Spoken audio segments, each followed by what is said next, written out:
Pelo sinal da Santa Cruz, livrai-nos Deus, nosso Senhor, dos nossos inimigos, em nome do Pai, e do Filho e do Espírito Santo. Amém. Meu Senhor e meu Deus, creio firmemente que estás aqui, que me vês, que me ouves. Adoro-te com profunda reverência. Peço-te perdão dos meus pecados e graça para fazer com fruto este tempo de oração. Minha Mãe Imaculada, São José, meu Pai e Senhor, meu anjo da guarda, intercedei por mim.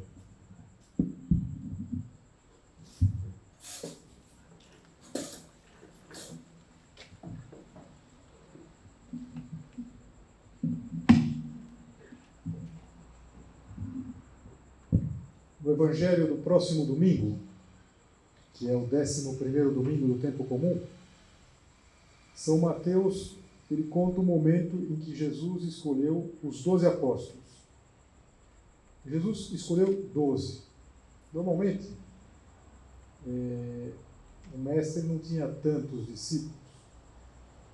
E além disso, era o contrário que costumava acontecer. Os discípulos escolhiam o mestre, o rabi. Jesus escolhendo um número elevado e ele tomando a iniciativa, estava querendo dar um recado muito específico. Ele tinha uma intenção de fundar uma igreja e que fosse algo que conectava com as promessas, lá os 12 patriarcas, as 12 tribos de Israel, aquelas promessas que vinham lá desde de Jacó, os 12 filhos de Jacó. Então, a igreja estava destinada a ser o novo Israel, essa nova aliança. Mas uma boa chave de leitura para essa passagem da escolha dos apóstolos, dos 12 apóstolos, poderiam ser umas palavras do prelado do Opus Dei, Dom Fernando Ocáriz, que na obra a gente chama familiarmente de padre. Numa carta que ele escreveu já há alguns anos atrás, ele dizia simplesmente o seguinte: nós não fazemos apostolado, nós somos apóstolos. Isso é importante. Por quê?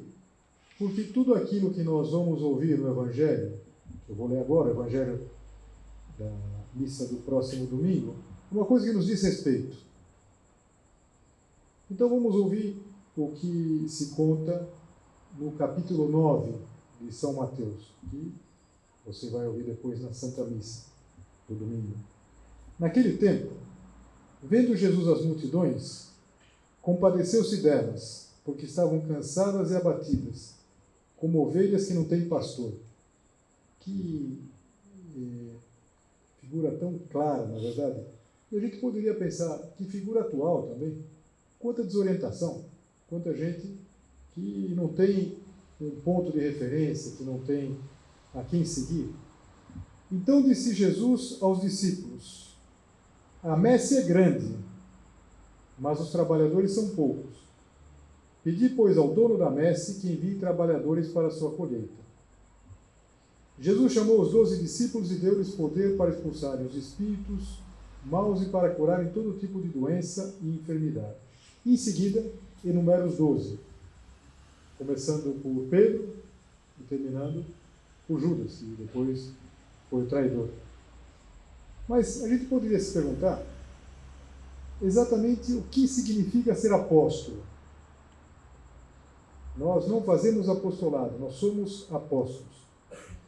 Se você fizer um pouco de memória, no domingo anterior, domingo passado, nós considerávamos a chamada de um apóstolo, precisamente do narrador, desse que está escrevendo, que é São Mateus, que ele conta com muita simplicidade quando ele foi chamado. Ele, que era um cobrador de impostos, foi chamado e imediatamente deixou todas as coisas e começou a seguir Jesus Cristo. Então, essa, digamos assim, é a primeira característica de um apóstolo, ter sido chamado. O apóstolo sempre ele é chamado. Jesus vai dizer isso para eles na última ceia. Não foram vocês que me escolheram, eu escolhi vocês, eu chamei. Mas cuidado, porque a gente não pode pensar que então é uma coisa para uns poucos. Não sei, daqueles que foram contemporâneos da passagem de Jesus por esse mundo, que viveram há 2000 anos atrás. Ou então por alguns outros, em todos os tempos houve, haverá, que se decidem a levar um estilo de vida muito específico. Pessoas que vão se dedicar profissionalmente a isso. E os outros? Simplesmente que se contentem em não fazer mal para ninguém. E olha que rebaixamento da mensagem de Cristo. Nós não fazemos apostolado, nós somos apóstolos. E a chamada a ser apóstolo, nós vamos considerar isso, é uma chamada para muitos. É uma chamada para todos os batizados. Em função do nosso batismo, nós vamos ver isso, nós estamos chamados, qualificados para sermos apóstolos. Tem um ponto do livro Sulco. Vocês sabem que São José Maria escreveu vários livros, mas 3 que são de pensamentos, de pontos de meditação. Caminho, Sulco e Forja. No Sulco, o primeiro ponto do livro diz uma coisa que tem muito a ver com o que nós estamos considerando. Diz assim: são muitos cristãos persuadidos de que a redenção se realizará em todos os ambientes do mundo. Ou seja, que a mensagem do Evangelho, a redenção, vai chegar a toda parte. E de que deve haver algumas almas, não sabem quais, que com Cristo contribuam para realizá-la. Mas eles, havia um prazo de séculos, de muitos séculos. Seria uma eternidade se levasse a cabo ao passo da sua entrega. Assim pensavas tu, até que vieram acordar-te. Todos nós precisamos ser despertados para essa dimensão, para essa decorrência do nosso batismo. Nós somos apóstolos. Nós somos chamados a ser apóstolos. Isso não é um pensamento gratuito. É o próprio Cristo que diz isso. Você lembra que no Sermão da Montanha ele usa aquela comparação. Vós sois o sal da terra. Vós sois a luz do mundo. Não é alguma coisa que pode funcionar ou não. Tanto que ele vai falar, e se o sal não salga? Não serve para nada. E se a luz não ilumina? Vós sois o sal da terra. Está falando para todos. O Sermão da Montanha é um sermão para toda a gente. Não é um sermão para os iniciados. Não é um sermão para os apóstolos, para um grupo de pessoas especiais. Todos. Ser cristão é ser apóstolo. Ser cristão é ser sal, é ser luz. E ele conclui essa figura no Sermão da Montanha dizendo assim: brilhe a vossa luz diante dos homens, para que vejam as vossas boas obras e glorifiquem vosso Pai que está nos céus. Isso é muito importante. Que vendo as tuas boas obras, a tua vida, ela precisa de alguma maneira ser a vida de um apóstolo. Você precisa anunciar com a tua vida, não tanto com as palavras, mas com a vida, sal, luz, a mensagem de Jesus Cristo. E aqui a gente já passa por uma segunda característica do apostolado, do apóstolo, que é ter sido enviado. Depois de falar que Jesus escolheu, chamou, enumera os 12, se diz assim: Jesus enviou estes 12 com as seguintes recomendações: não deveis ir aonde moram os pagãos, nem entrar nas cidades dos samaritanos, e diante as ovelhas perdidas da casa de Israel. Essas recomendações também podem nos parecer totalmente inadequadas para nós. Bom, é alguma coisa histórica, é alguma coisa daquele período. E de fato, sim, de fato, aquela recomendação era uma recomendação precisa para aquela época. Ainda não tinha chegado a hora. A gente pode pensar que é um plano de ação. O próprio Jesus Cristo, ele não sai muito daquele limite. Ele não vai até os não-judeus. A pregação começa pelo mundo judeu. Mas, depois, quando o Senhor for subir ao céu, ele vai dar uma recomendação, que é a recomendação de que os apóstolos vão a toda parte. Diz assim: sereis minhas testemunhas em Jerusalém, em toda a Judéia e Samaria e até os confins do mundo. E a gente vê que logo em seguida os apóstolos se dispersam por todo o mundo. Um movimento que é um movimento que a gente poderia, sem medo de exagerar, considerar que ainda está em andamento. O Evangelho, ele vai se expandindo, vai chegando a toda parte. O apóstolo é chamado e o apóstolo é enviado. Agora, essa palavra, a própria palavra grega apóstolo, significa enviado, um embaixador, alguém que vai transmitir uma mensagem. Mas alguém poderia pensar, mas para onde eu sou enviado? Será que é para um lugar específico? Veja, eu não sei se você lembra daquela história que se conta com variantes, de uma pessoa que viu uma criança sofrendo e perguntou mais ou menos o seguinte: mas, meu Deus, o senhor não vai fazer nada? E Deus respondeu para ele: como não? Eu fiz você. Em geral, a gente pode pensar que o lugar para onde nós somos enviados é o lugar onde nós já estamos. Essa é a ideia de que nós somos apóstolos. Não fazemos apostolado, somos apóstolos, e somos apóstolos lá onde nós estamos. Na nossa família, na nossa turma, na tua turma, no teu grupo de amigos, essas pessoas com quem você interage todos os dias.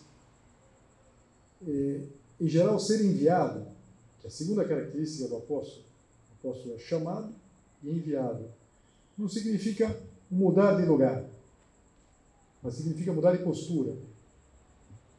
E é tão bonito de perceber que é o que aconteceu na vida dos primeiros fiéis cristãos. Pensa, por exemplo, o que aconteceu naquele mundo romano. Os que se convertiam, eles não mudavam de lugar. Inclusive continuavam tendo as mesmas profissões, perfeitamente inseridos na sociedade. Por exemplo, muitos daqueles primeiros cristãos eram soldados e continuavam sendo soldados, mas mudava a postura, mudava a forma de ser, de estar. Veja, ser apóstolo não significa que então você fala: bom, então eu vou pegar um navio e provavelmente vou evangelizar em terras distantes. Não. Onde você está, uma mudança de postura. Tem um ponto de caminho que diz assim: escuta, aí não haverá um ou dois que nos entendam bem. É um ponto que mexe com a gente. Aí, no lugar que você está, que é o lugar para onde você foi enviado. Será que não haverá uma pessoa, duas, que possam entender bem a mensagem de Jesus Cristo? Claro que há. E por outro lado, a gente sabe também, claro que a gente sabe, que é muito mais cômodo dizer que hoje em dia ninguém quer saber de nada.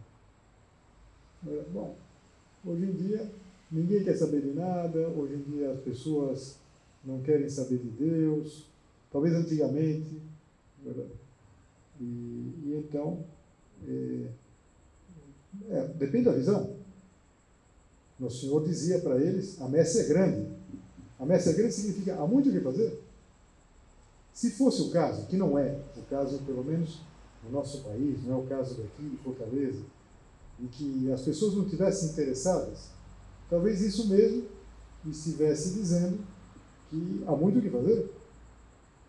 Imagina, por exemplo, um cristão, batizado, que está num país, não sei, onde uma minoria cristã, ou num país, sei lá, que está descristianizado, talvez já foi cristão, mas agora está praticamente muito descristianizado. Pois bem, nesse país também há muito o que fazer. Sempre há muito o que fazer. A messe sempre é grande. Há muito apostolado. E pensa, no teu ambiente, lá onde você está, haverá um ou dois que possam te compreender bem. Talvez até que possam, a partir do convívio, da amizade com você, possam ser também pontos de difusão, possam ser apóstolos. Agora, vamos voltar ao esquema. O apóstolo é chamado, o apóstolo é enviado, mas ele tem um recado. E qual é o recado? Novamente aqui a gente precisa ler o Evangelho e contextualizar. Em vosso caminho anunciado. Agora é o recado do apóstolo. O reino dos céus está próximo. Curai os doentes, ressuscitai os mortos, purificai os leprosos, expulsai os demônios. De graça recebestes, de graça deveis dar. Acho que essas palavras desconcertam mais que todas as outras. Porque nada disso faz parte do nosso dia. Sobretudo curar, ressuscitar. Mas vamos partir do início. Vamos partir da própria ideia de anunciar o Evangelho, anunciar a mensagem de Cristo. Eu gosto de um outro ponto, também do livro Sulco, ponto 185, que São José Maria diz assim: quando te lançares ao apostolado, convence-te de que se trata sempre de fazer felizes, muito felizes as pessoas. A verdade, ele coloca com maiúscula, que é uma clara referência a Cristo, isso é caminho, verdade e vida. A verdade é inseparável da autêntica alegria. Como essas palavras nos ajudam a traduzir o ensinamento de Jesus Cristo, na verdade? Em vosso caminho anunciai, o reino dos céus está próximo. Não se trata simplesmente de anunciar uma ideia, ser, não sei, o difusor de um estilo de vida, de uma filosofia de vida. Não, é querer fazer as pessoas muito felizes. E isso seria muito importante que a gente entendesse que não se trata de vender uma ideia, se trata de apresentar uma pessoa, a pessoa de Jesus Cristo, Cristo, que é a verdade, Cristo, que é o Evangelho. O Evangelho é uma palavra grega, que significa boa nova. A grande boa nova é que o reino dos céus está próximo. Interessante isso. São Mateus, ele escreveu o Evangelho dele para o mundo judaico. E por isso, você sabe que os judeus, eles evitam a própria menção do nome de Deus. Não se pronuncia o nome de Deus. Então, quando a gente lê essas passagens nos outros evangelhos, aparece assim: o reino de Deus está próximo. São Mateus diz o reino dos céus. O que significa dizer que o reino está próximo? Afinal de contas, o que é esse reino? Essa expressão, ela já deu muito pé para confusão, até para uma confusão ideológica, digamos assim, política, como se anunciar o reino significasse uma dimensão horizontal, resolver os problemas. E é muito mais do que isso. É claro que o Evangelho ajuda a resolver os problemas, mas anunciar que o reino dos céus, o reino de Deus está próximo, significa anunciar que Deus está próximo. Essa explicação é uma explicação do Papa Bento. O Papa Bento dizia: o que significa reino de Deus? Significa Deus. Deus está perto. E nós vamos anunciar com a nossa vida, sem fazer coisas esquisitas. Diz assim: em vosso caminho anunciai. No caminho profissional, para vocês é o caminho estudantil. Nos caminhos de amizade. Quantos caminhos de amizade, na verdade? Nos caminhos familiares, nos projetos que unem as pessoas, e na sua idade já se une tanto por projetos. Nesses caminhos, lado a lado, com as pessoas com quem você faz tudo isso, com as mesmas aspirações, com os mesmos desejos, nós podemos ajudar a encontrarem essa verdade. Deus está perto. Nós começamos dizendo: meu Senhor, meu Deus, creio firmemente que estás aqui, que me vês, que me ouves. É para a força dessa ideia. E nós não somos uns náufragos aqui, que estamos mais ou menos tentando encontrar um sentido para as coisas, para a vida. Deus está perto. Deus me vê, Deus me ouve. Eu posso simultaneamente me dirigir a Deus. Eu posso pedir a Deus as coisas. A minha vida tem sentido, tem um sentido. Então, é isso que nós vamos anunciar. O apóstolo é chamado, ele é enviado, em geral é enviado para estar lá onde ele sempre esteve, de uma maneira nova, e com a vida a anunciar no vosso caminho.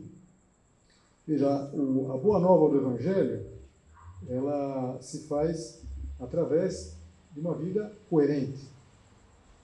Uma vida coerente. Não se trata de que você, não sei, a partir de amanhã vá para a faculdade com uma plaquinha assim: o reino dos céus está próximo. Não, não é isso. Não se trata de fazer isso. Agora, dizer que Deus está perto significa dizer que Deus faz parte da tua vida, que Deus faz diferença na tua vida, que a existência de Deus não é simplesmente uma certeza, mas é uma certeza que muda a maneira de ser, de estar, de fazer as coisas. Então, será que a gente vive disso? Quer dizer, a nossa condição de apóstolos manifesta às pessoas isso? Porque às vezes não. Às vezes não. Por quê? Porque, às vezes, mais do que revelar, a gente vela, a gente esconde. E a gente esconde o quê? Pelos nossos erros, pelos nossos pecados. Vamos pensar. Pela falta de lealdade. Como é importante que vejam as vossas boas obras e glorifiquem o vosso Pai que está no céu. Uma pessoa leal. Uma pessoa, por exemplo, que nunca se vê falando mal de ninguém pelas costas. Que força tem isso?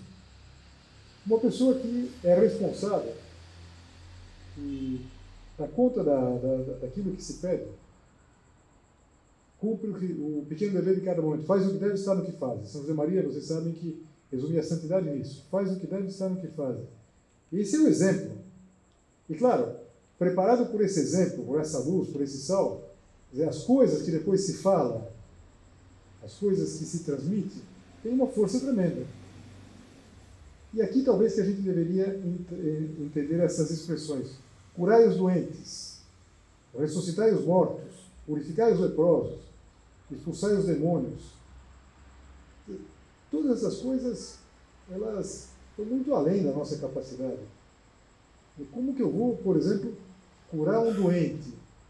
Mesmo pensando nas doenças da alma, mas eu não dou conta nem das minhas. Eu não dou conta nem de mudar, por exemplo, a minha preguiça, a minha avareza. Como que eu vou ser capaz de curar os demais? E vamos lembrar dos 12. Os 12 estavam com Jesus. E era Jesus quem fazia. Mas Jesus contava com eles. Eles eram instrumentos. E qual seria o instrumento que Nosso Senhor mais contaria para fazer apostolado? Para você fazer esse apostolado no teu ambiente, nas tuas circunstâncias, para que de fato fosse uma verdade essa expressão: nós não fazemos apostolado, nós somos apóstolos. Então, primeiro, sentir-se chamado em decorrência do batismo. Sentir-se enviado, ou seja, pensar, nesse ambiente onde eu estou, a minha sala, o fato, por exemplo, de eu perceber que talvez seja eu o único, ou dos poucos, que procura levar uma vida cristã, que vai à missa, que tem uma vida sacramental. Será que não está dizendo que eu preciso ser apóstolo, precisamente nesse ambiente? Será que não foi Deus que me colocou aqui? Fui enviado a esse lugar onde eu estou. Independente que as escolhas tenham sido minhas, você está provavelmente numa faculdade que você escolheu, que você se esforçou para entrar, mas que é o teu ambiente. Deus espera você aí. Mas, e esse é o terceiro ponto, qual que é o instrumento? É a amizade. Interessante pensar nisso. É a amizade. A gente poderia fazer como uma espécie de expressão matemática, apostolado idêntico à amizade. E pode surpreender, porque a gente às vezes imagina que uma coisa é amizade. Amizade, os amigos são com quem a gente vai conversar, com quem a gente passa um final de semana, com quem a gente se diverte, com quem a gente viaja. E parece que o apostolado é uma tarefa diferente, uma tarefa mais burocrática, mais séria. Veja, nós só vamos entender tudo isso que o Evangelho expressa quando a gente associar as duas coisas, apostolado e amizade. Se nós queremos bem aos amigos, amizade não é coleguismo, amizade é muito mais. Amizade é querer bem às pessoas. Se nós queremos bem às pessoas, nós vamos querer o melhor para eles. Vamos querer que encontrem a verdade. Fazer apostolado, eu diria para vocês, é fazer as pessoas muito felizes. Afinal de contas, que amigo eu seria dos meus amigos se eu não quisesse o melhor para eles? Dom Álvaro, o bem-aventurado Álvaro, ele com muita simplicidade dizia, apostolado é querer bem as pessoas. Olha que interessante. Que Deus Nosso Senhor queira contar com essa capacidade que você tem, que eu tenho, de querer bem as pessoas e saber se querer bem pelas pessoas. É isso o apostolado. E por quê? Porque de graça recebestes, de graça deveis dar. Interessante isso. A gente recebeu de graça e a gente deve dar de graça. Não sei se foi aqui que eu comentei, mas foi uma explicação que eu ouvi, do padre Paulo Ricardo.